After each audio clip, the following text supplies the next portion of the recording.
Assalamualaikum warahmatullahi wabarakatuh. Innal hamdalillah nahmaduhu wa nasta'inuhu wa nastaghfiruh wa na'udzu billahi min syururi anfusina wa min sayyiati a'malina.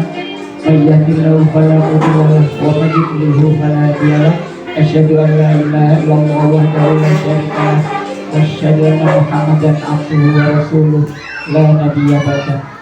Allahumma shalli wa sallim wa barik ala nabiyyina Muhammad wa ala alihi wa ashabihi wa man wala wa man tabi'ahu bi ihsanin ila yaumil qiyamah.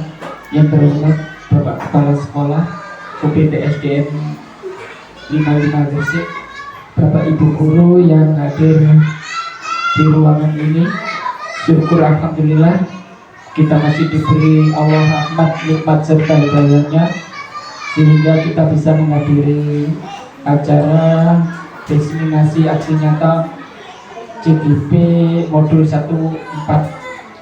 Mudah-mudahan acara ini dari awal hingga akhir tidak ada halangan suatu apapun.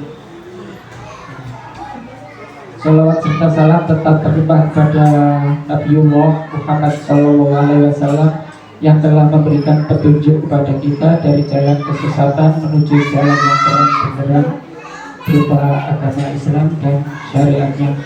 Bapak Ibu guru, mohon maaf telah mengganggu waktunya dan saya ucapkan terima kasih untuk bersedia memenuhi undangan saya ya. Ini adalah aksi nyata saya di dalam CGP 1.4, yaitu aksi nyata diseminasi. Bapak Ibu guru, ini adalah tahapan-tahapan yang saya lalui ya. Sebelumnya saya sudah melalui beberapa proses dari tahapan 1.1, 1.2, 1.3 dan 1.4, di mana 1.1 itu tentang filosofi Ki Hajar Dewantoro, yang kedua visi dan visi guru penggerak, yang ketiga adalah disiplin positif. Oke, Bu Uyun, kita lanjut. Iya.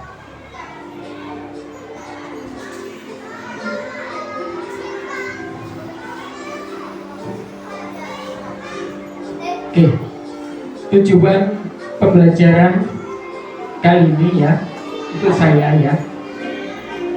sebagai calon guru penggerak memahami keterkaitan konsep budaya positif dengan materi pada modul 1.1, 1.2 dan 1.3. Yang kedua, CGP dapat menyusun langkah dan strategi yang lebih efektif, konkret dan realistis untuk mewujudkan budaya positif di sekolah. Ya, next. Ini ada suatu perintah ya, di mana saya disuruh membuat sebuah kesimpulan mengenai peran dan menciptakan budaya positif di sekolah dengan menerapkan konsep-konsep inti seperti disiplin positif, motivasi manusia, hukuman dan penghargaan, posisi kontrol, restitusi, keyakinan kelas, segitiga, restitusi, dan keterkaitannya dengan materi sebelumnya yaitu filosofi pendidikan nasional Ki Hajar Dewantoro, nilai dan peran guru penggerak serta visi guru penggerak, di mana ya nanti akan kita bahas mengenai apa itu disiplin positif, motivasi perilaku manusia, apa itu hukuman, apa itu penghargaan, posisi kontrol restitusi. Kita sebagai pendidik berada di posisi kontrol yang mana? Sebagai penghukum, sebagai rekan, sebagai pengamat, nanti kita bahas ya. Ada keyakinan kelas. Keyakinan kelas ini ibaratkan sebuah peraturan kelas, tapi kita tidak menyebutkan sebagai peraturan, tapi sebagai keyakinan kelas, di mana keyakinan itu harus menjadi kesepakatan kita bersama ya. Dan itu nanti ada hukuman, penghargaan dan sebagainya. Segitiga restitusi, bagaimana kita menyelesaikan masalah ya melalui tahapan segitiga restitusi, di mana ada, nanti kita jelaskan lebih lanjut. Disiplin diri, kontrol diri, yaitu belajar untuk kontrol diri agar dapat mencapai suatu tujuan mulia. Bagaimana menguasai diri untuk memilih tindakan yang mengacu pada nilai-nilai kebajikan virtus universal. Nilai-nilai kebajikan adalah sifat-sifat positif manusia yang merupakan tujuan mulia yang ingin dicapai setiap individu, seperti yang telah diumumkan oleh Dr. William Glasser pada teori kontrol ya, menyatakan bahwa setiap perbuatan memiliki suatu tujuan. Dan selanjutnya D.N. Gaussen mengumumkan bahwa dengan mengaitkan nilai-nilai kebajikan yang diyakini seseorang, maka motivasi intrinsiknya akan terbangun, sehingga menggerakkan motivasi diri dari dalam untuk dapat mencapai tujuan mulia yang diinginkan. Nilai-nilai kebajikan yang ingin dicapai oleh setiap anak Indonesia yang kita kenal dengan nama profil pelajar Pancasila. Jadi pada dasarnya semua ini ya akan bermuara pada tujuan kita, yaitu membentuk karakter anak menjadi profil pelajar Pancasila, di mana ada 6 dimensi ya. Terus next.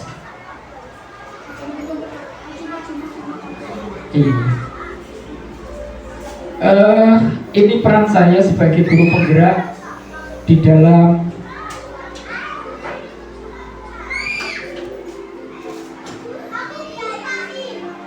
peran saya dalam menciptakan budaya positif di sekolah, di mana budaya itu adalah cipta karya dan karsa manusia yang disepakati dan dijalankan bersama. Dalam menciptakan budaya positif di sekolah perlu menerapkan beberapa hal. Yang pertama, disiplin positif. Yang kedua, motivasi perilaku manusia, hukuman dan penghargaan, posisi kontrol restitusi, keyakinan kelas, dan segitiga restitusi. Lanjut.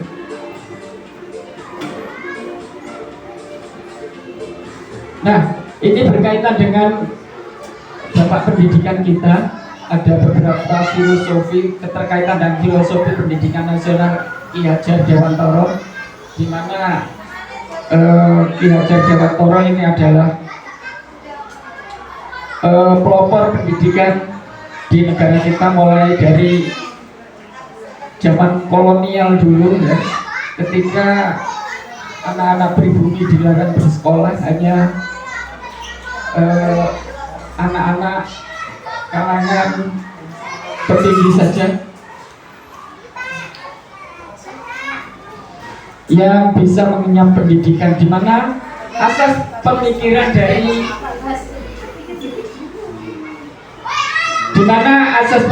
dari Ki Hajar Dewantoro adalah pendidikan atau providing, memberi tuntunan terhadap segala kekuatan kodrat yang dimiliki anak agar mampu mencapai keselamatan dan kebahagiaan yang setinggi-tingginya, baik sebagai seorang manusia maupun sebagai anggota masyarakat. Dan dilanjutkan dengan dasar-dasar pendidikan yang menuntun KHD ya. Ki Hajar Dewantoro menjelaskan bahwa tujuan pendidikan yaitu menuntun segala kodrat yang ada pada anak-anak agar mereka dapat mencapai keselamatan dan kebahagiaan yang setinggi-tingginya, baik sebagai manusia maupun sebagai anggota masyarakat. Pendidik itu hanya dapat menuntun tumbuh atau hidupnya kekuatan kodratnya yang ada pada anak-anak agar dapat memperbaiki lakunya, bukan dasarnya. Hidup dan tumbuhnya kekuatan kodratnya.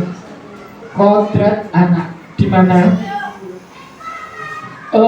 anak kita sebagai pendidik diibaratkan sebagai seorang petani, di mana seorang petani ya hanya bisa, kalau menanam padi hanya bisa menumbuhkan bagaimana padi itu tumbuh dengan baik. Dengan cara apa? Disirami, diberi pupuk, disemprot hama, dikasih macet, dirawat, ya. Itu tugas kita. Sedangkan kodratnya, ya, kita tidak bisa merubah padi untuk menjadi jagung, tidak bisa. Kita perlakukan anak juga sedemikian. Kita hanya mampu untuk menumbuh kembangkan mereka, menumbuh kembangkan karakter mereka, ya, dengan memupuk, dengan memberi dikontrol, disiplin, memberi, ya, termasuk restitusi tadi, ya, karena tujuan kita memang itu, ya, untuk mampu mencapai keselamatan, agar anak mampu mencapai keselamatan dan kehidupan yang setinggi-tingginya sebagai seorang maupun sebagai anggota masyarakat itu sendiri. Oke, next. Masih keterkaitan dengan pendidikan nasional Ki Hajar Dewantara, ya. Ki Hajar Dewantara seperti tadi, ya. Pendidikan terkait dengan kodrat alam dan kodrat zaman. Di mana kodrat alam, anak itu tumbuh kembang sesuai dengan kodratnya. Sedangkan kodrat zaman, kita mendidik anak sesuai dengan zamannya. Ada suatu hadis yang menyatakan bahwa didiklah anakmu sesuai dengan zamannya. Iya. Kalau kita sekarang sudah mengenal 4G, 5G, ya, dengan kecanggihan teknologi, kita jangan diam saja dengan itu teknologi yang masih jadul, ya. Kita bisa menggunakan teknologi yang sekarang sudah berkembang. Itu yang dimaksud dengan didiklah sesuai dengan kodrat zamannya. Sedangkan kodrat alam itu kita hanya bisa ibaratkan seorang anak itu terlahir hanya putih, bukan putih, ya, ada guratan-guratan. Kita memperhalus atau mempertajam guratan-guratan tersebut, ya, menjadi seorang anak yang berhasil, ya. Dalam melakukan pembaruan yang terpadu, hendaknya selalu diingat bahwa segala kepentingan anak didik, baik mengenai hidup diri pribadinya maupun hidup kemasyarakatan, jangan sampai meninggalkan segala kepentingan yang berhubungan dengan kodrat keadaan, baik pada alam maupun zaman. Sementara itu, segala bentuk isi dan warna wirama, ya, yakni cara mewujudkannya, hidup dan hidupnya seperti demikian, hendaknya selalu disesuaikan dengan dasar-dasar dan asas-asas hidup kebangsaannya bernilai dan tidak bertentangan dengan sifat-sifat kemanusiaan. Lanjut. Masih keterkaitan dengan filosofi pendidikan nasional Ki Hajar Dewantara. Pendidikan atau improving memberi tuntunan terhadap segala kekuatan kodrat yang dimiliki anak agar ia mampu mencapai keselamatan dan kebahagiaan yang setinggi-tingginya, baik sebagai seorang manusia. Tadi sudah, ya. Ya, ini tujuan pendidikan menurut Ki Hajar Dewantara. Memangnya semuanya untuk anak-anak kita agar mencapai keselamatan dan kebahagiaan dan setinggi-tingginya sebagai seorang manusia maupun anggota masyarakat.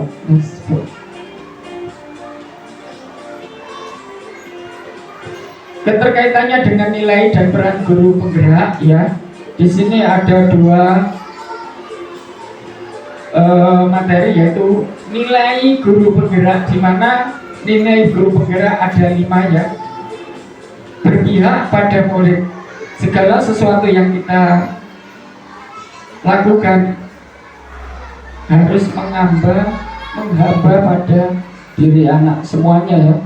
Anak kita perlakukan yang bagaimana ya. Anak tidak boleh kita paksa-paksa ya, seperti kehendak kita ya. Kita memberi arahan-arahan pada mereka dengan cara memberi tuntunan atau kebiasaan pada mereka. Yang kedua adalah mandiri, yang ketiga reflektif, yang keempat kolaboratif, dan yang keenam inovatif. Peran guru penggerak ya, peran saya di sini ya, untuk memotivasi, baik itu sebagai seorang pengajar, sebagai seorang rekan sejawat ya. Peran saya adalah untuk pemimpin pembelajaran, bukan memimpin sekolah tapi pemimpin pembelajaran, di mana kita berperan sebagai manajer, sebagai pemantau, sebagai teman dan lain sebagainya. Menjadi coach bagi orang lain, coach itu sebagai pelatih ya. Ini tujuan dari peran dan guru penggerak. Selain dari pemimpin, juga sebagai coach bagi orang lain, terutama teman sejawat. Coach itu pelatih ya, memberi kontribusi bagi teman yang lain. Mendorong kolaborasi ini kerjasama ya. Kita tidak diam diri saja, tapi kita berkolaborasi dengan teman sejawat kita untuk mewujudkan profil pelajar Pancasila. Yang keempat, mewujudkan kepemimpinan murid, student agency ya. Murid kita beri motivasi ya, kita beri kepercayaan agar murid itu nantinya juga akan sebagai pemimpin. Menggerakkan komunitas praktisi. Nah, ini kemarin sudah saya bentuk ya di grup WA ya, menggerakkan komunitas praktisi, di mana komunitas praktisi ini bertujuan untuk memberi ide-ide ya, memberi kontribusi kepada sekolah, gimana mengembangkan sekolah ini ya. Kita sebagai pemimpin tentunya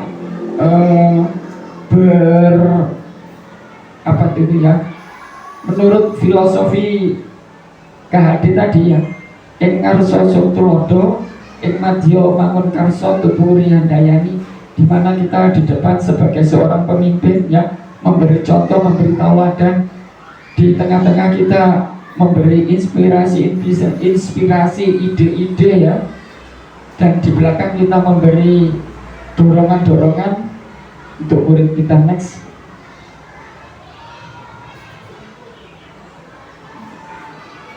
Keterkaitan dengan visi guru penggerak. Calon guru penggerak tentunya harus memiliki kompetensi yang harus dimiliki, di antaranya pengembangan dan diri orang lain. Ini saya mengikuti CGP ini, tidak hanya ilmu yang saya dapatkan ini saya miliki, terus saya kembangkan ke orang lain, tidak, tapi di sini saya harus mengembangkan diri dan orang lain. Saya berusaha untuk belajar dan saya berusaha untuk memberi kontribusi pada yang lain. Guru penggerak adalah bergerak, tergerak, dan menggerakkan. Itu ya. Yang kedua, kepemimpinan pelajaran.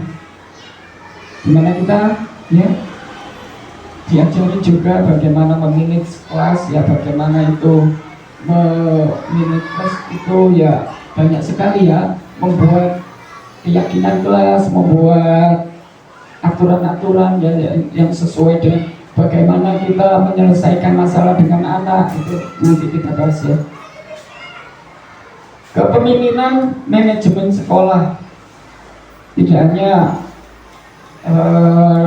belajar diri sendiri orang dan teman sejawat dan untuk siswa, tapi diajari untuk menjadi manajemen sekolah.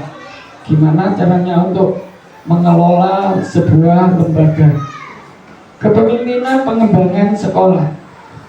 Sekolah tidak hanya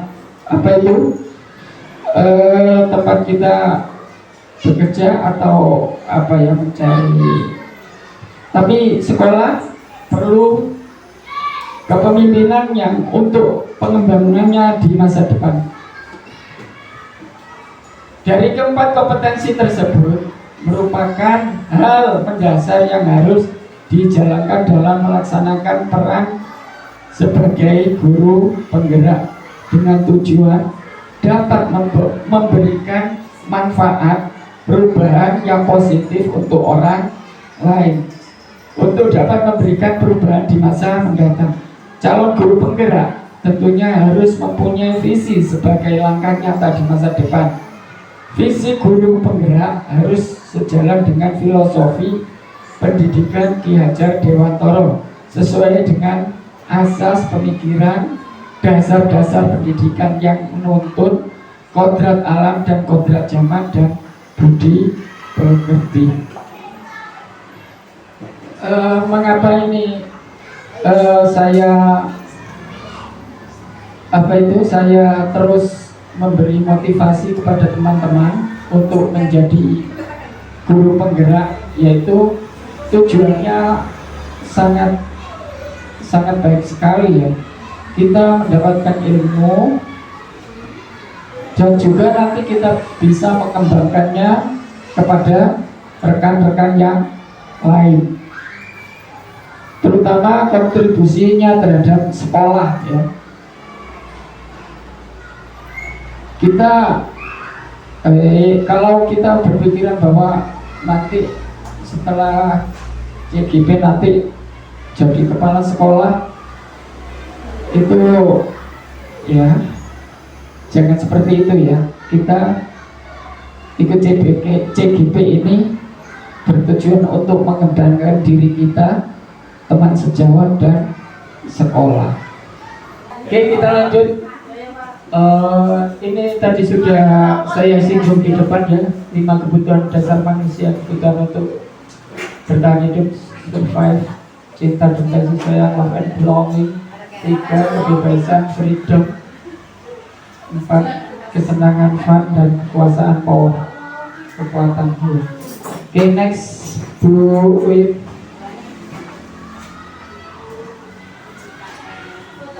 Ini adalah kebutuhan untuk bertahan hidup, survive ya.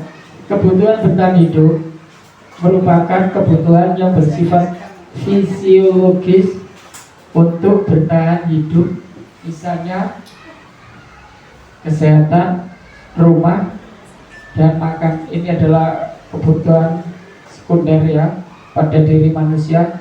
Contoh kasus yang terjadi di sekolah dasar ialah ketika ada anak yang selalu meminta bekal makanan kepada temannya. Ini adalah suatu kasus pada siswa ya, di mana anak sekolah kebutuhannya kurang terpenuhi. Next.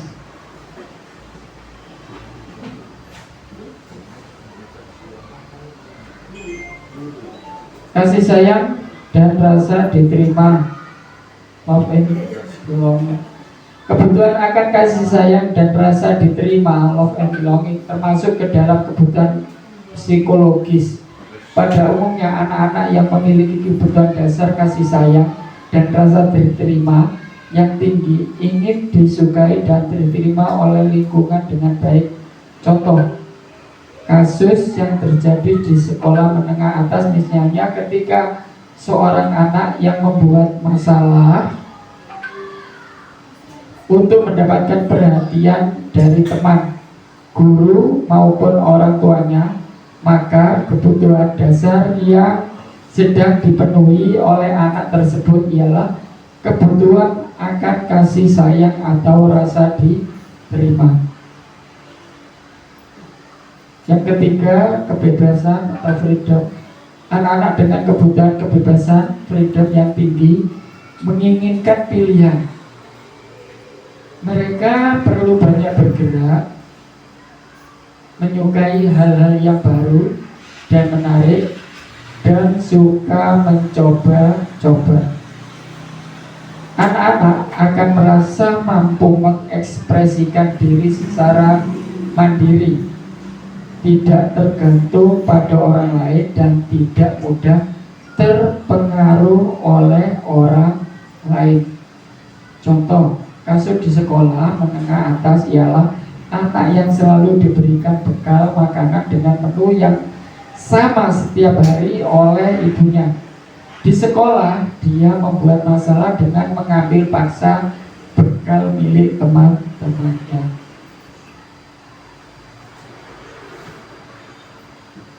5. Kebutuhan akan kesenangan, fun. Kebutuhan akan kesenangan, fun, adalah kebutuhan untuk mencari kesenangan, bermain, dan tertawa.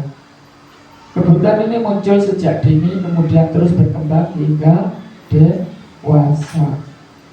Biasanya anak-anak yang suka bermain, saat mereka bermain, mereka secara tidak langsung mempelajari keterampilan hidup yang penting. Anak-anak dengan kebutuhan kesenangan yang tinggi biasanya ingin menikmati apa yang mereka lakukan. Mereka juga bisa berkonsentrasi tinggi saat mengerjakan hal yang disenangi. Mereka suka bermain, mengoleksi barang, suka bergurau, suka melucu, dan juga menggemaskan. Segitiga restitusi. Restitusi adalah proses penciptaan kondisi bagi murid untuk memperbaiki kesalahan mereka, sehingga mereka bisa kembali pada kelompok mereka dengan karakter yang lebih kuat. Segitiga restitusi membantu murid menjadi lebih memiliki tujuan, disiplin positif, dan memulihkan dirinya setelah berbuat salah.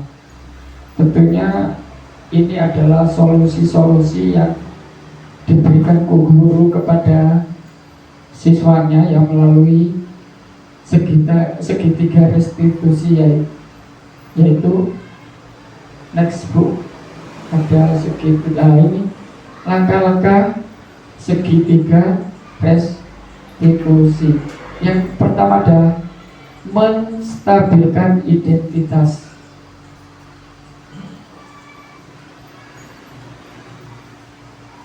Yang kedua, validasi tindakan yang salah. Dan yang ketiga, menanyakan keyakinan, di mana guru dalam menangani seorang siswa, kita tidak langsung mengecas tadi, tapi kita menstabilkan dulu identitasnya. Kita tahu kesalahannya, tapi kita, Bapak juga pernah melakukan seperti itu, tapi hal itu Bapak tidak terus lakukan karena itu tidak baik untuk Bapak. Nah, nanti ada cara-cara tersendiri untuk menerapkan segitiga restitusi ini. Next. Posisi kontrol. Posisi kontrol ini terdapat pada seorang pendidik, di mana posisi kontrol ini melalui serangkaian riset dan berdasarkan pada teori kontrol Dr. Willy Glasser berkesimpulan ada 5 posisi kontrol yang diterapkan seorang guru, orang tua ataupun atasan dalam melakukan kontrol. Kelima posisi kontrol tersebut adalah sebagai penghukum, ataukah kita sebagai pembuat rasa bersalah, sebagai teman, sebagai pemantau, dan juga apakah kita sebagai manajer.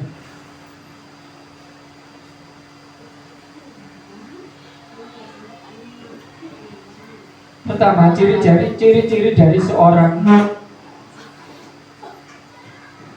penghukum. Seorang penghukum biasanya menggunakan hukuman fisik maupun verbal. Contohnya, anak melakukan kesalahan, ayo putari lapangan 10 kali atau push up 100 kali. Itu adalah posisi sebagai seorang penghukum. Orang yang menjalankan posisi sebagai penghukum senantiasa mengatakan bahwa sekolah memerlukan sistem atau alat yang dapat lebih menekan murid-murid lebih dalam lagi. Guru-guru yang menerapkan posisi penghukum akan berkata, patuhi aturan saya, atau awas kamu selalu saja salah. Itu adalah kata-kata yang diucapkan sebagai penghukum. Next. Posisi pembuat rasa bersalah. Pada posisi ini, pembuat merasa bersalah, pada posisi ini biasanya guru atau orang tua akan bersuara lebih lembut. Pembuat rasa bersalah akan menggunakan keheningan yang membuat orang lain merasa tidak nyaman, bersalah atau rendah diri. Kata-kata yang dikeluarkan dengan lembut akan seperti, berapa kali Bapak harus memberitahu kamu ya nak, Bapak sangat kecewa dengan kamu. Gimana coba kalau orang tua kamu tahu kamu berbuat salah begini? Di posisi ini, guru adalah sebagai pembuat rasa bersalah. Ini untuk anaknya, merasa anaknya itu merasa bersalah. Oh iya, saya melakukan perbuatan gini, berarti saya merasa bersalah. Di posisi ini murid akan memiliki penilaian diri yang buruk tentang diri mereka. Oh, gak pantas aku ini kira. Murid merasa tidak berharga dan telah menjauhkan orang-orang yang disayangi. Posisi kontrol teman di sini, guru pada posisi ini tidak akan menyakiti murid, namun akan tetap berupaya mengontrol murid melalui pendekatan persuasif. Posisi teman pada guru bisa berdampak negatif atau berdampak positif. Berdampak positif di sini berupa hubungan baik yang terjalin antara guru dan murid. Guru di posisi teman menggunakan hubungan baik dan humor untuk mempengaruhi seseorang. Mereka akan berkata, ayo bantulah demi Bapak. Mungkin ini anak yang malas-malasan ya. Ayo ingat tidak bantuan Bapak selama ini ya. Ini membuat murid ya berdampak positif dengan posisi sebagai teman, dengan hubungan yang baik ya. Memposisikan guru sebagai teman ya. Ketika murid melakukan kesalahan, ya sudah, kali ini tidak apa-apa, nanti Bapak bantu bereskan. Itu adalah kata-kata yang dipakai posisi guru sebagai teman. Murid merasa dikecewakan dan tidak mau lagi berusaha. Hal lain yang mungkin timbul adalah murid hanya akan berguna untuk guru tertentu dan tidak untuk guru lainnya. Murid akan tergantung pada guru tersebut. Next, posisi yang keempat, guru sebagai pemantau. Di posisi ini guru sebagai pemantau, pada posisi ini dapat diartikan bahwa guru sebagai pengawas atau pemantau. Guru bertanggung jawab terhadap perilaku siswa yang diawasinya. Pada posisi ini guru berpedoman pada peraturan-peraturan dan konsekuensi yang ada di sekolah. Peraturan apa ya yang telah kamu langgar? Sanksi dan konsekuensinya apa ya? Konsekuensi logis dari penerapan posisi kontrol pemantau adalah murid memahami konsekuensi yang harus dijalankan karena telah melanggar salah satu peraturan sekolah. Guru tidak menunjukkan suatu emosi yang berlebihan, menjadi marah atau membuat merasa berbuat salah.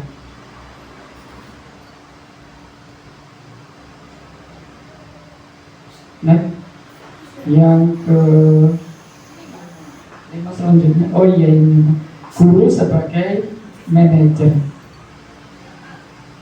Ini posisi terakhir ya, guru sebagai seorang manajer, yaitu posisi di mana guru berbuat sesuatu bersama dengan murid, mempersilahkan murid mempertanggungjawabkan perilakunya, mendukung murid agar dapat menemukan solusi atas permasalahannya sendiri. Seorang manajer telah memiliki keterampilan di posisi teman maupun pemantau.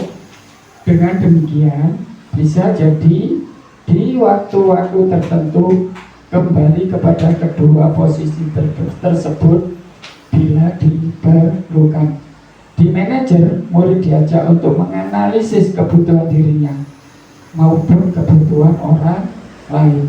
Di sini penekanan bukan pada kemampuan membuat konsekuensi, namun dapat berkolaborasi dengan murid bagaimana memperbaiki kesalahan yang ada. Seorang manajer akan berkata, apa yang kita yakini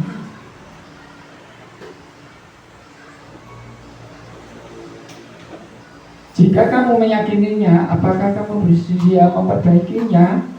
Jika kamu memperbaiki ini, hal ini menunjukkan apa tentang dirimu? Jika kamu meyakininya, apakah kamu bersedia memperbaikinya? Jika kamu memperbaiki ini, hal ini menunjukkan apa tentang dirimu?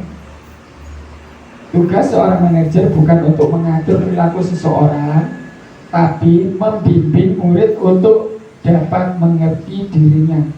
Seorang manajer bukannya memisahkan murid dari kelompoknya, tapi mengembalikan murid tersebut ke kelompoknya dengan lebih baik dan kuat.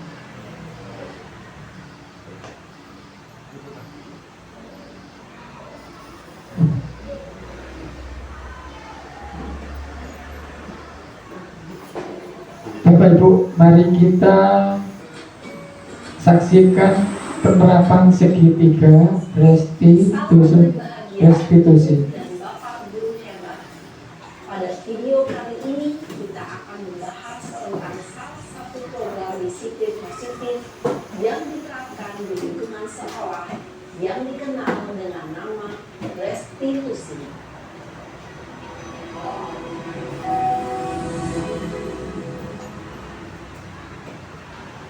Restitusi dikembangkan oleh pakar pendidikan Diane Boston, berlandaskan pada teori kontrol Dr. William Glasser.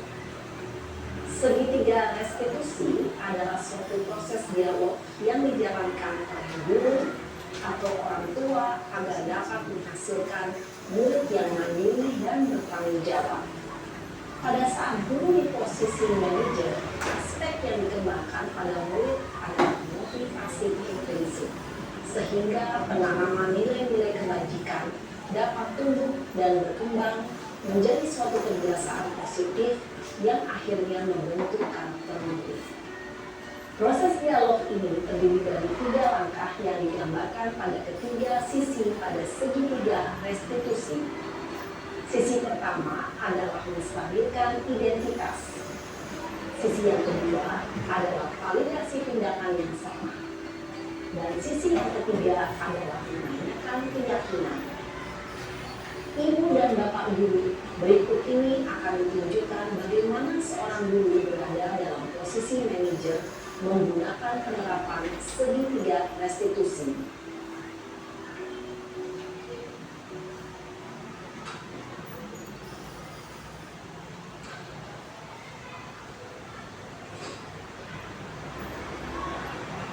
Siang Sarah, Siang Pak. sudah lama gak ketemu Sarah? Kenapa hari ini ada di sini? Kesel Pak, kesel banget. Masa aku dikatain tukang fitnah Pak? Ya aku marah lah. Aku balik ngatain Eka di depan kelas. Kesel banget. Oh begitu. Ya pasti kamu marah dan kesal. Bapak juga akan marah apabila ada yang menuduh Bapak seperti itu.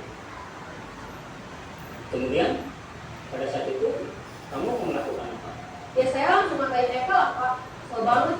Saya bentak-bentak dia depan teman-teman yang lain. Oh begitu. Pasti kamu melakukan seperti itu karena suatu alasan tertentu kan? Iyalah, masa saya diam saja Pak? Ya saya bela diri lah. Masa saya dituduh tukang fitnah? Ya wajar lah. Mempertahankan harga diri itu sesuatu yang penting buat kamu. Untung kamu tidak berpikir apa lagi, hanya membentak-bentak. Iya Pak. Untung saya masih bersabar dan hanya meminta saja. Udah gemes padahal. Saya pasti bela diri lah. Ya pasti ya, tapi kamu memilih untuk tetap bertahan dan bersabar. Kamu memilih untuk tidak berbuat lebih parah lagi. Iya. Nah, sekarang coba kita lihat lagi tindakan kamu yang minta Eka di kelas. Tindakan kamu itu kira-kira sesuai dengan keyakinan kelas atau prinsip kamu tidak? Enggak lah Pak. Capek Pak jadi pemarah. Jadi keyakinan atau prinsip mana yang kurang sesuai dengan keinginan kamu? Ya, saya sebenarnya sangat menghargai orang lain. Mungkin saat itu saya menjadi emosi. Jadi tidak menunjukkan sikap itu. Kamu meyakini tidak menghargai orang lain itu penting buat kamu? Yakin lah Pak. Iya, setuju. Kita harus saling menghargai. Namun ada juga keyakinan yang kita sepakati yang perlu kita jalankan apabila kita sedang marah kan? Ya, saya bisa lebih proaktif. Mulai dengan diri sendiri. Saya bisa jadi lebih sabar. Mengambil waktu juga untuk berpikir mau apa selanjutnya. Kira-kira kamu bersedia memperbaiki masalah ini tidak? Bersedia Pak. Kalau kamu memperbaiki masalah ini, kamu akan menjadi orang seperti apa? Saya akan menjadi orang yang bertanggung jawab kali ya Pak. Dan senantiasa proaktif. Iya, menurut kamu bagaimana rasanya menjadi orang seperti itu? Ya nyaman lah. Bangga bisa bersabar dan menahan diri. Baiklah kalau begitu. Yuk kita pikirkan bagaimana memperbaiki masalah ini.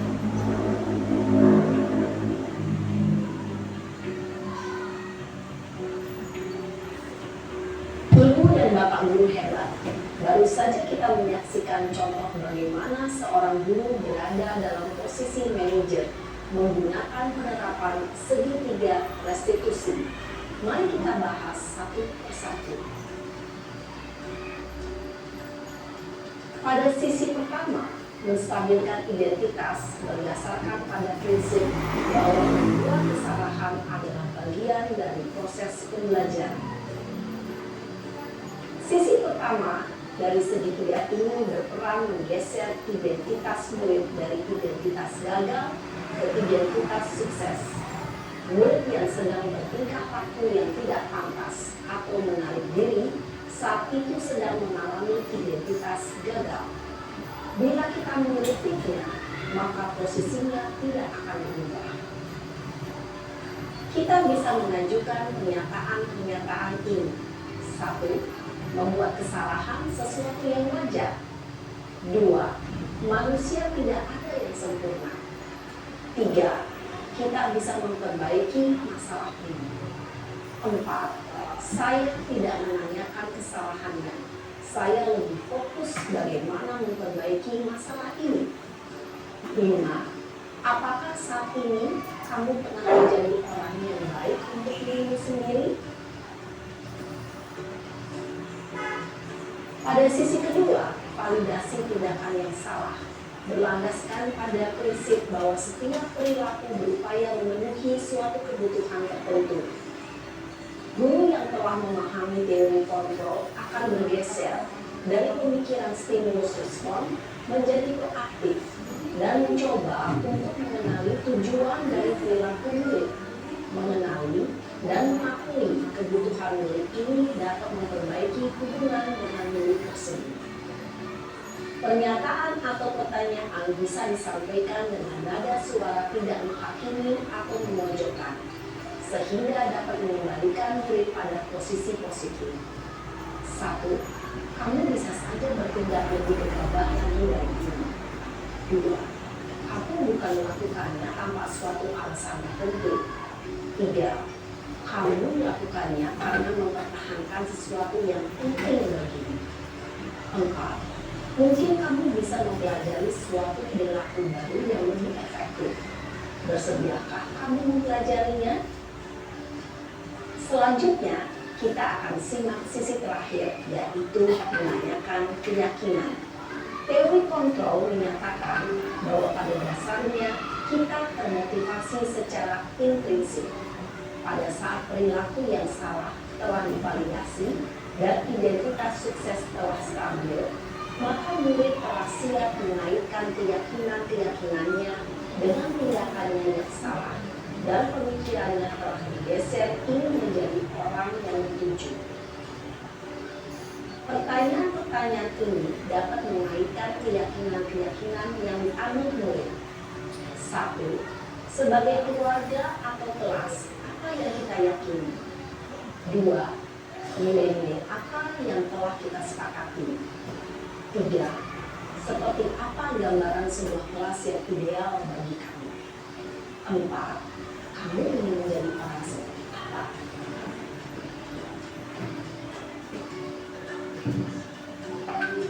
Dalam menerapkan segitiga restitusi, perlu diperhatikan beberapa hal, yaitu 1. Perilaku yang salah perlu dikaitkan dengan nilai-nilai atau keyakinan-keyakinan yang telah disepakati atau dituju.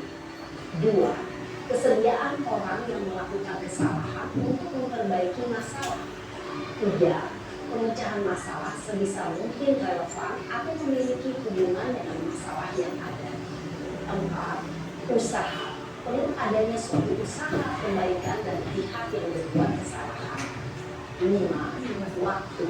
Perlu didedikasikan waktu dari pihak yang berbuat kesalahan. Tanyakan kapan akan mulai dilakukan usaha untuk memperbaiki masalah. Dengan memahami struktur penerapan segitiga restitusi, diharapkan guru dapat menetapkan posisinya sebagai manajer dengan memajukan pertanyaan-pertanyaan bermakna yang dapat membuat murid menjadi lebih percaya diri, bertanggung jawab, dan mandiri. Nah, ibu bapak guru perlu tidaknya mengikuti ketiga tahapan dalam segitiga restitusi bergantung pada ringan beratnya suatu permasalahan. Misalnya, bila permasalahan tersebut ringan, maka tidak perlu dijalankan secara berurutan. Bahkan bisa semudah menanyakan apa keyakinan yang kita sepakati. Dengan menjalankan segitiga restitusi, dengan mengajukan pertanyaan-pertanyaan bermakna, diharapkan murid menjadi lebih kuat secara pribadi, dapat membuka wawasan murid agar dapat menyelesaikan permasalahannya sendiri, semakin percaya diri, mandiri, dan merdeka. Salam dan bahagia, ibu bapak guru hebat.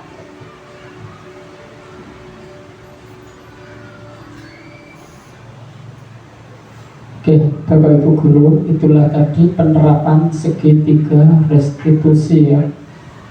Bagaimana meyakinkan anak ya, seperti semula. Oke, untuk posisi kontrol bisa kita lihat yang tadi Bu Uyun, yang kita download dari Bu Ila tadi. Bukan video setelah ini.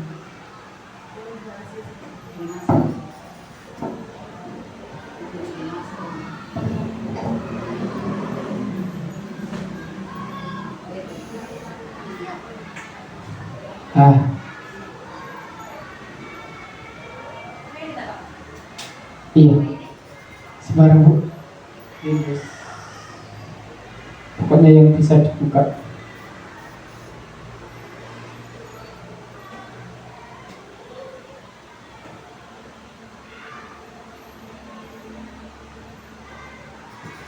Ini adalah 5 posisi kontrol seorang guru. Apakah kita sebagai penghukum? Salam bahagia Ibu dan Bapak guru hebat. Dalam penerapan disiplin positif restitusi, salah satu program yang dikembangkan adalah 5 posisi kontrol. 5 posisi kontrol dalam restitusi adalah proses perjalanan seorang pendidik agar dapat mengenali dirinya. Pada video kali ini, kita akan membahas tentang 5 posisi kontrol yang dikembangkan oleh Diane Dawson dan contoh penerapannya.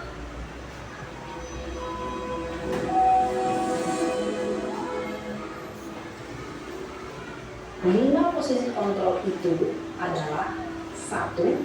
Posisi penghukum, 2. Posisi pembuat merasa bersalah, 3. Posisi teman, 4. Posisi pemantau atau monitor, dan 5. Posisi manajer. Untuk lebih memahami kelima posisi tersebut, mari kita saksikan kasus Naren yang terlambat hadir 20 menit di sekolah dan melihat bagaimana kelima posisi kontrol dalam menghadapi masalah tersebut.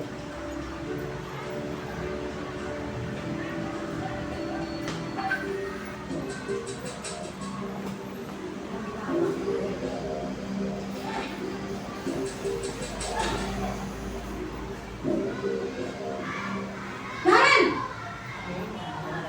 Sini kamu! Selamat pagi Bu. Selalu terlambat.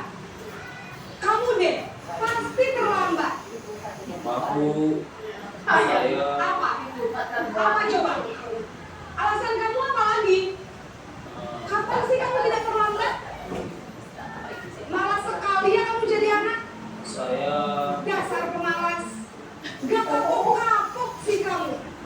Sudah berapa kali terlambat? Sana, kamu keliling lapangan basket 2 kali. kenapa saya harus keliling lapangan basket Bu? Kenapa? Kamu melawan ibu. Berani-beraninya jawab. Sudah terlambat, masih berani jawab pula. Sekarang, keliling lapangan basket 5 kali sekalian. Biar kapok. Pergi sana ke lapangan basket. Bu Ari. Posisi penghukum biasanya menunjuk-nunjuk, menyakiti, dan membunuh. Hukuman bisa berupa fisik maupun psikis. Ibu dan bapak guru hebat, dampak yang terjadi pada murid ketika guru berada pada posisi penghukum adalah murid cenderung akan memberontak, bahkan menyimpan dendam.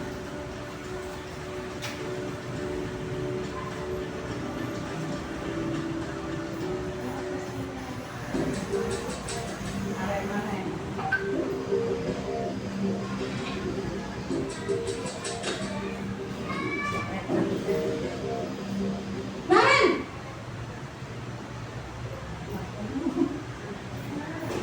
Selamat pagi Bu. Naren!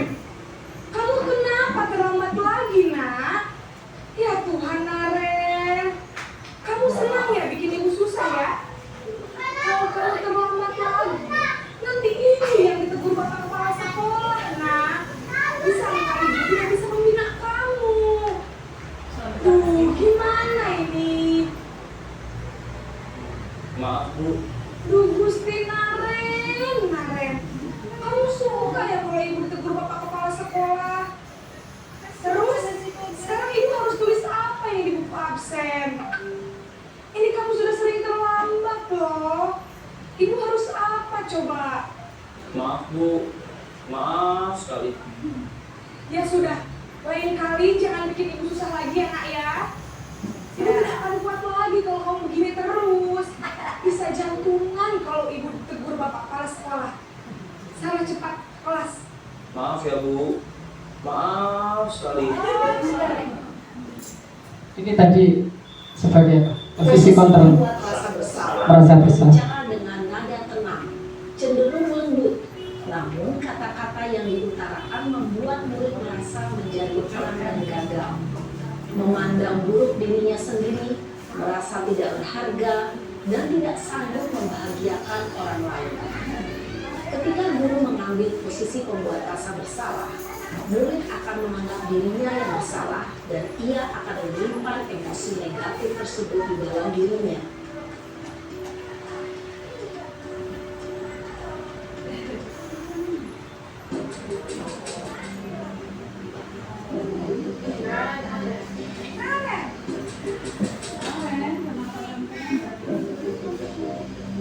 Naren,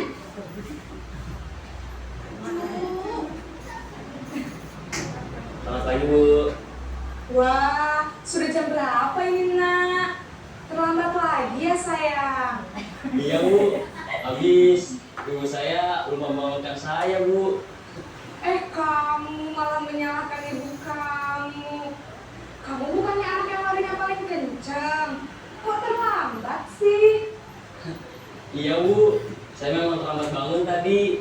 Jadi biarpun saya lari kencang, tetap gak kekejar Bu. Ya sudah sana. Nanti lain kali larinya lebih kencang lagi ya. Biar gak terlambat lagi. Bikin seneng ibu. Demi ibu. Bisa kan? Bisa Bu.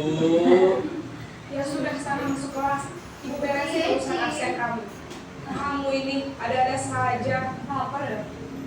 Oke, ini posisi kontrol sebagai Dalam posisi teman. teman, berbicara dengan nada suara ramah, akrab, cenderung bersenda gurau untuk menjaga suasana tetap santai. Murid akan merasa senang, aman, dan akrab dengan guru. Identitas yang tercipta adalah identitas sukses atau berhasil. Namun, jangan diingat, karena ini masih dorongan eksternal, maka ada faktor ketergantungan dari murid kepada orang tertentu. Di sini, guru aksennya, sehingga di lain waktu, murid bisa berperilaku baik, namun hanya kepada orang-orang tertentu saja.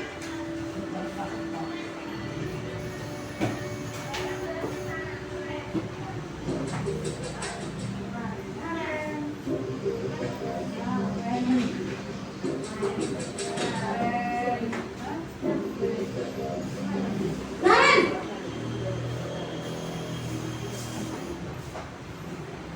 Selamat pagi Bu. Naren, apa peraturan sekolah kita tentang jam berapa kita harus masuk sekolah, nak? Kita harus di sekolah jam 7 Bu. Iya betul, sekarang sudah jam 7.20. Naren sudah tahu konsekuensinya jika terlambat hadir. Paham Bu, saya harus tinggal kelas pas jam istirahat selama 20 menit. Iya benar, konsekuensinya demikian. Jadi nanti jam 9.30 pas istirahat, kamu harus tinggal di kelas, kerjakan tugas tambahan untuk ketertinggalan kamu, ya? Baik Bu. Posisi pemantau mengandalkan penghitungan atau data untuk mengontrol murid. Guru mengarahkan murid berdasarkan peraturan dan konsekuensi.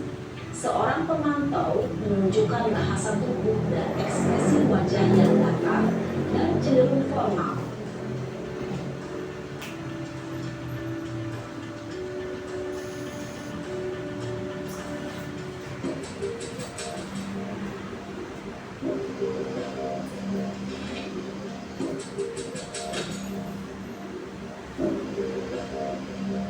Naren!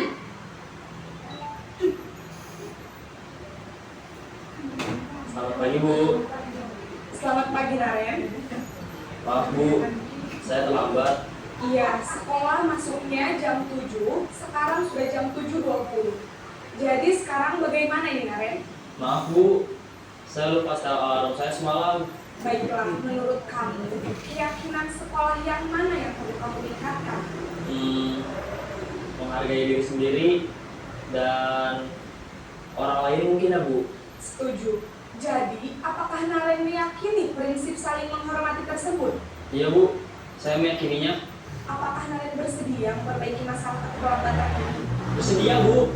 Bagaimana kamu akan perbaiki masalah keterlambatan ini? Saya akan coba untuk tidak lupa menyetel alarm saya, Bu. Baik, kalau Naren lupa menyetel alarm di rumah, ada orang yang kira-kira bisa bantu mengingatkan? Ada, Bu. Kakak saya, Kak Emma. Ada lagi selain Kak Emma? Selain Kak Emma, ada ibu saya. Baik, jadi yang mengingatkan Naren adalah Kak Emma dan ibu kamu ya? Kira-kira akan mulai start alarm kapan nih Naren? Setelah pulang sekolah, akan segera saya lakukan. Baik, jadi Naren akan setel alarm untuk bangun besok pagi dan akan diingatkan oleh kakak dan ibunda Naren ya. Ada lagi yang mungkin perlu dilakukan Naren agar tidak terlambat bangun lagi? Tidak ada, Bu. Baik Naren, terima kasih untuk kerjasama kamu. Sekarang kamu perlu kembali ke kelas untuk belajar. Baik, Bu. Terima kasih. Posisi manajer adalah posisi kontrol yang disarankan untuk membimbing murid memiliki sikap disiplin yang positif, yaitu murid yang mandiri, bertanggung jawab, dan dapat memecahkan masalah. Tujuan dari posisi ini adalah agar murid dapat berefleksi atas tindakannya.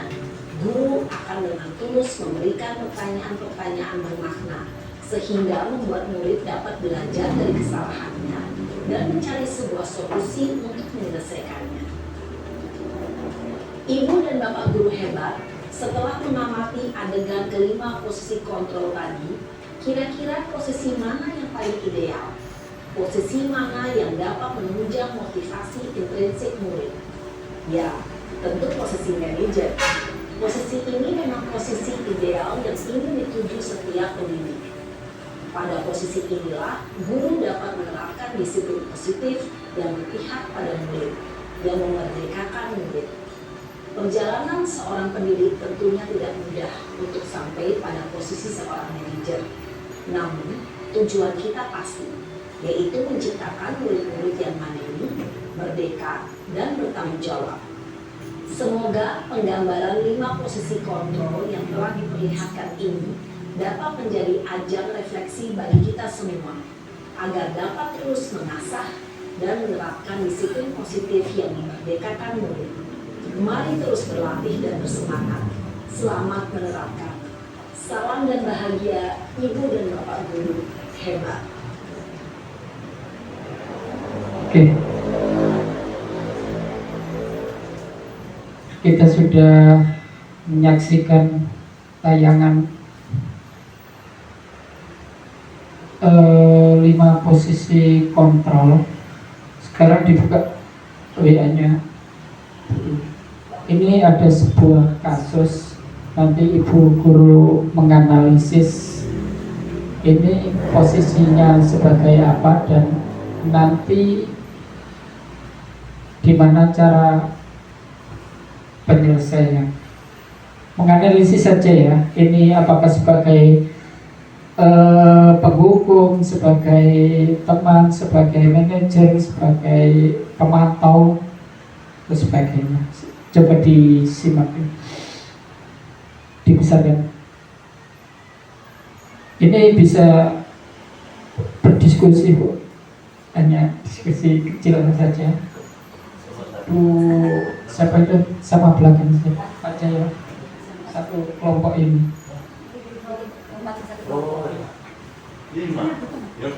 Itu Bu Ila, kameranya di apa itu? Diposisikan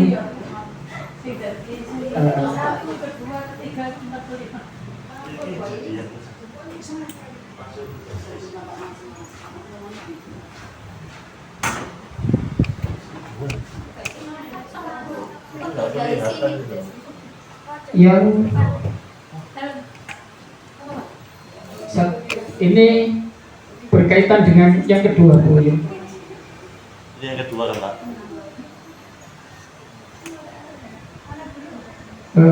Sebelumnya, ini kelanjutannya, iya. Ayo Pak, Jerman. Iya.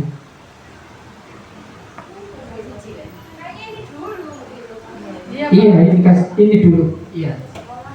Kasusnya seperti itu, Fajar.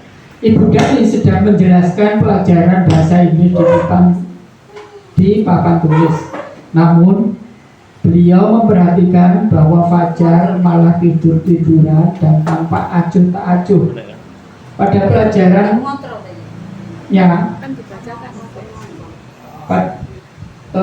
acuh tak acuh pada pelajarannya ya. Fajar, coba jawab pertanyaan nomor 3. Ibu Dani, maju ke depan dan kerjakan di papan tulis. Fajar pun tampak malas-malasan. Maju ke depan dan sampai di depan papan tulis, Fajar hanya diam, terpaku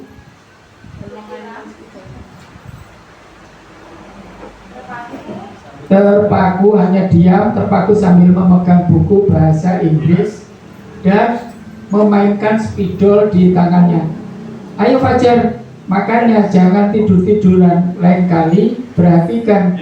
Sudah sana, duduk kembali. Kira-kira siapa yang bisa?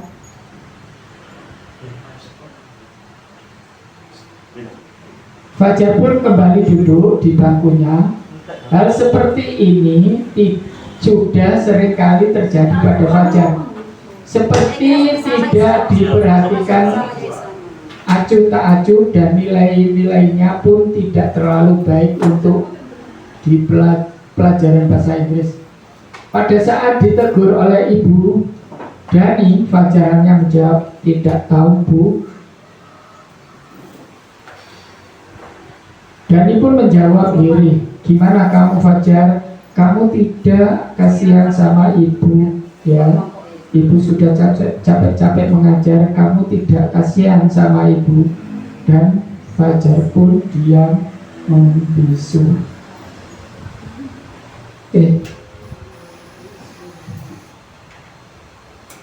Analisis posisi kontrol apa yang diambil oleh Ibu Dani dalam pendekatannya kepada Fajar. Tadi sudah ada 5. Menyalahkan diri sendiri. Kedua ya, merasa bersalah. Yang pertama Sebagai penghukum, merasa bersalah sebagai teman, pemantau, dan sebagai manajer.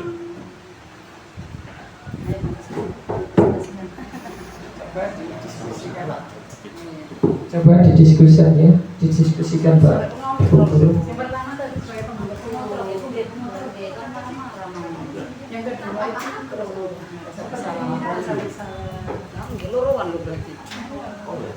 mulai dari memang sempat apa itu merasa bersalah itu ini mau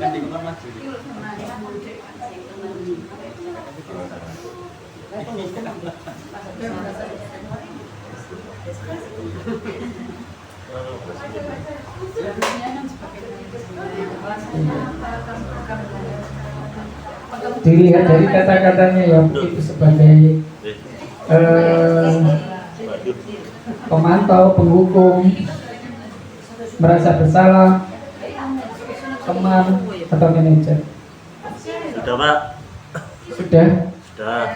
Nah, coba dari diskusi tadi, mohon dari salah satu kelompok untuk menyampaikannya di depan. Apa analisis Anda tentang kasus Fajar tadi? Di posisi mana? Ayo Pak. Dan apa alasannya? Ayo, maju. Semangat kelompok 1, semangat. Yes. Ayo dapat cayo. Pak Gapo ke sini Pak Cahyo. Assalamualaikum warahmatullahi wabarakatuh. Saya dari kelompok 1 yang berisikan 5 anggota, 2 laki-laki dan 3 ibu-ibu.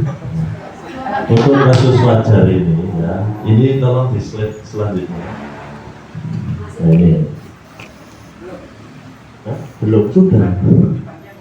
Pada saat ditegur oleh Ibu Fajar hanya menjawab tidak tahu Ibu Dani pun menjawab diri, gimana kamu Fajar, kamu tidak kasihan sama Ibu? Ya, Ibu sudah capek-capek mengerjakan. Kamu tidak kasihan sama Ibu, dan Fajar pun dia membisu. Ini posisi kontrolnya yaitu insya Allah kalau nggak salah ini merasa bersalah dari teks yang kami baca ini, Bapak, karena dalam teks ini menciptakan suatu kebersalahan yang ditempatkan ke Fajar. Mungkin itu dari kelompok 1. Bila ada kurang lebihnya kami mohon maaf. Wassalamualaikum warahmatullahi wabarakatuh. Kasih tepuk tangan buat kelompok 1. Kelompok 2.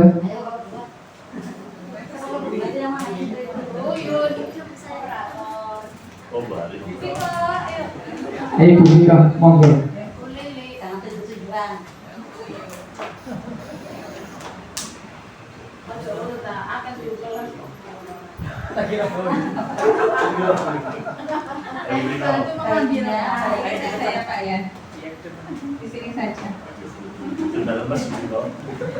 Assalamualaikum warahmatullahi wabarakatuh. Saya mewakili kelompok 2 ingin menjelaskan tentang kasus dari Ibu Dani dan Fajar yang sudah kita diskusikan bersama-sama. Posisi dari kasus ini, Ibu Dani dan Fajar, menurut kelompok kami adalah membuat merasa bersalah sama dengan kelompok 1. Karena ceritanya ini kan Fajar di kelas itu tidur-tiduran dan malas-malasan. Dan respon dari Bu Dani, coba di slide selanjutnya. Nah, itu ada kata-kata, kamu tidak kasihan sama ibu ya? Ibu sudah capek-capek mengajarkan kamu, tidak kasihan sama ibu. Nah, di sini Bu Dani membuat Fajar merasa bersalah, sehingga analisisnya yaitu pada kasus ini adalah posisinya pembuat merasa bersalah. Seperti itu, terima kasih. Assalamualaikum warahmatullahi wabarakatuh. Kelompok 3.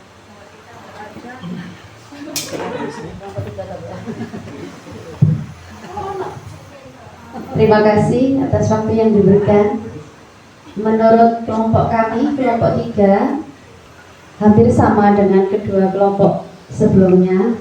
Jadi menurut saya apa yang dilakukan oleh ibu guru tadi membuat si Fajar atau muridnya merasa bersalah tanpa harus membentak-bentak. Jadi mengatakan sesuatu dengan santai tapi membuat murid merasa bersalah. Itu dari kelompok kami.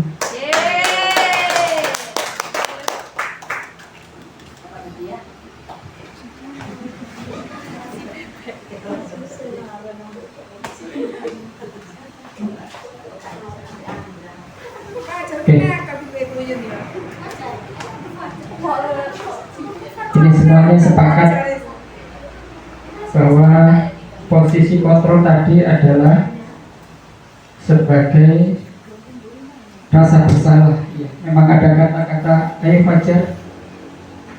Apa tadi? Ayo Fajar mana tadi? Iya, apa kamu nggak kasihan sama ibu? Nah, itu kan merasa membuat Fajar merasa bersalah. Jadi itu posisi kontrol pada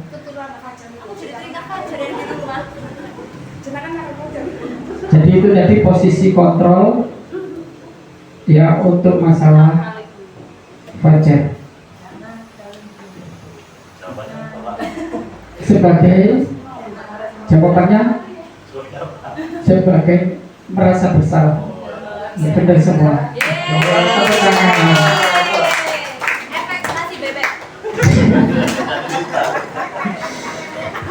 Ini kasus yang kedua. Kasusnya sudah ditutup, Pak Jaya. Sudah selesai kasusnya Fajar. Kita espreking Bu Lili. Ayo Bu Lili ke depan. Berbari tangan ke atas. Ayo Bu Lili, monggo. Pak Tian.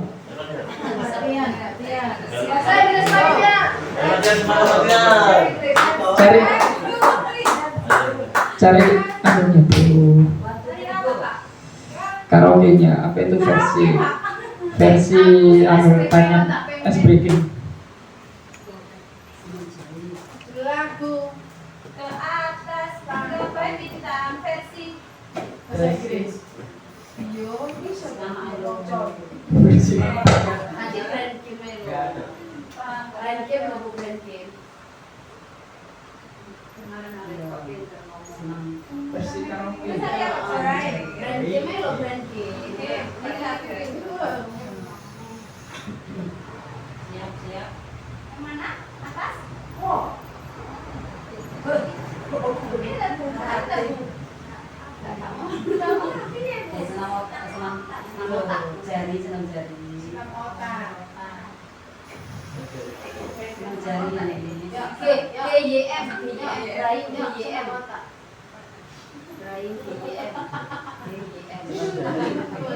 Nah,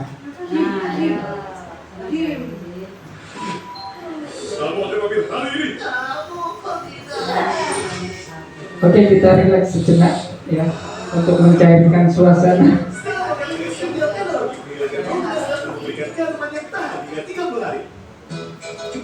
Mari kita berdiri, Bapak Ibu. Oke.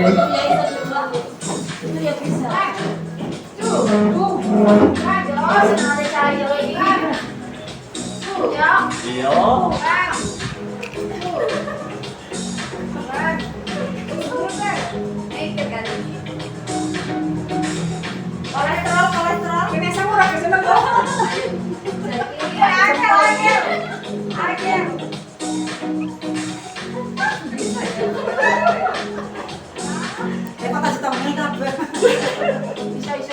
Sana kok.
Sampun.